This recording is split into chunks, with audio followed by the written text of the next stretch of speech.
याच मुलीला टाकली? एवढ्या दैसरमध्ये मुली असताना याच मुलीला का मागणी टाकली? नाही, कारण आमच्या दोघांचं एकमेकांच्या घरी येणं जाणं होतं आणि बेसिकली आमची दोघांची जी फॅमिली आहे, कुटुंब आहे, ते जुने फॅमिली फ्रेंड आहेत. कारण दैसरमधले जुने स्थायिक आहोत आम्ही, त्यामुळे एकमेकांच्या घरातल्यांची एकमेकांची ओळख होती आणि दोघांचं येणं जाणं एकमेकाच्या घरी चालूच होतं. आमचं दोघांचं ऑफिसला जाणं एकत्र, येणं एकत्र, ऑफिसची काही कामं असतील, दुसरी काही कामं असतील, तर जाणं येणं एकत्र होतं आणि ओळखून होते एकमेकाला. त्यामुळे मग त्यांनी जाणून घेतलं की हां, आता ह्यांच्यामध्ये काहीतरी आहे, तर ह्यांना आहे. काय मॅडम? पण काही नव्हतं असं. पण ते म्हणतात आहे असं त्यांना वाटलं, नाही. आता सांगा मला नेमकं काय झालं, कसं प्लॅन केलं, लवकर सांगा. हे बघा, माझ्या समोर सगळे कॅमेरे तुम्हाला टिपतायत आणि दोघांचे डोळ्यातले जे हावभाव आहेत ना ते आज चुकतायत. कारण जी गोष्ट तुम्ही त्यांना सांगताय बोलायची नाही तीच ते बोलतायत आणि ही गोष्ट तू बोलू नकोस असं त्यांना वाटतंय तेव्हा ते बघतायत आणि त्यामुळे तुमचं जे त्यांच्याकडे सतत बघणं आहे ना त्याच्यातच बरंच काही सापडलेलं आहे. बोला आता बोल म्हणाल्या, आता बोल काय ते सांगा. नाही, असं काहीच नव्हतं माझ्या. नाही माऊली तुम्ही बोला, काय झालं खरं? आम्ही एकत्र फिरायचो, तर फ्रेंड्स होतो, त्यामुळे असं वाटून आणि हे लग्नाला होकारा देतच नव्हते. जितक्या पण मुली दाखवत होते त्यांना, मुली दाखवत होते ह्यांना लग्नासाठी. दोघांच्या घरी लग्नाच्या गोष्टी चाललेल्या, ह्यांना मुली दाखवत होते, हे होकारा नव्हते देत. तुम्हाला मुलं दाखवत होते? माझ्या इथे मुला मागणी येत होत्या. मग तुम्ही का नकार देत होता? मी नकार नाही दिला, म्हणजे ते पुढे व्हायच्या आधी ह्यांचं मागणी आली. कशी काय हो? आता सासऱ्यांना विचारा, त्यांनी टाकली. बरं, पण फायनली सगळं व्यवस्थित झालं. हो ना. मग घरून कोणी पुढाकार घेतला? सासऱ्यांनी घेतला आणि डॅडींनी घेतला. हो, मग मागणी घातली रीतसर आणि लग्न ठरलं. तुम्ही एकमेकांना प्रपोज कधी केलं होतं? ह्यांनी मला साखरपुड्याच्या दिवशी प्रपोज केलं. साखरपुड्याच्या दिवशी? हो. कुठे? घरात सर्वांसमोर रिंग घालताना. घरच्यांना अंदाज आला होता काहीतरी गडबड आहे? गडबड असं नाही, पण आता ह्यांना आयुष्याचा पुढचा व्यवस्थित मार्ग दाखवून द्यावा. परत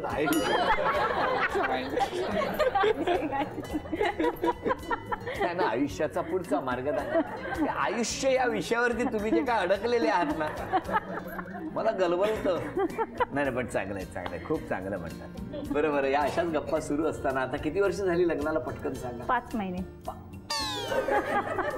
सगळेच अंदाज चुकवतायत मला. या ठिकाणी पहिल्या खेळात काय होणार बघूया. पहिला खेळ, या खेळामध्ये ग्लासचा मनोरा रचायचा. 3 टप्पे झाले पूर्ण की 1000 रुपयाचं बक्षीस. त्यानंतर प्रत्येक टप्प्याला 200 रुपयाचं बक्षीस. हो की नाही? घ्या.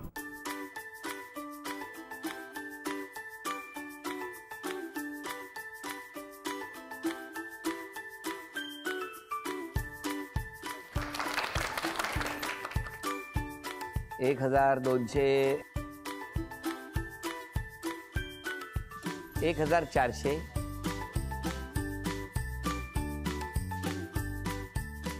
1400 रुपयाचं बक्षीस तुम्हाला मिळालं.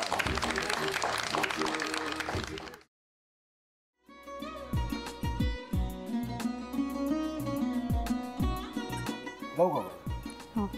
असाच लावू ना?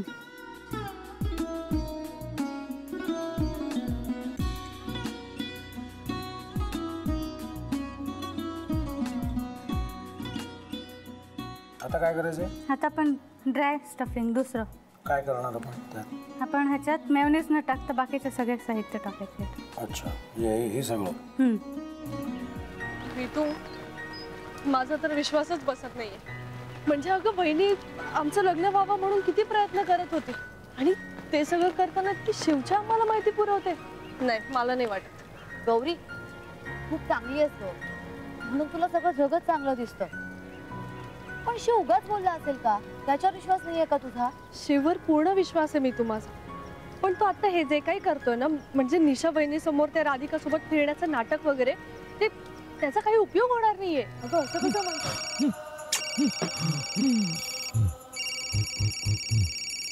अगं निलिमा, जतीन भाईंचा कॉल आहे.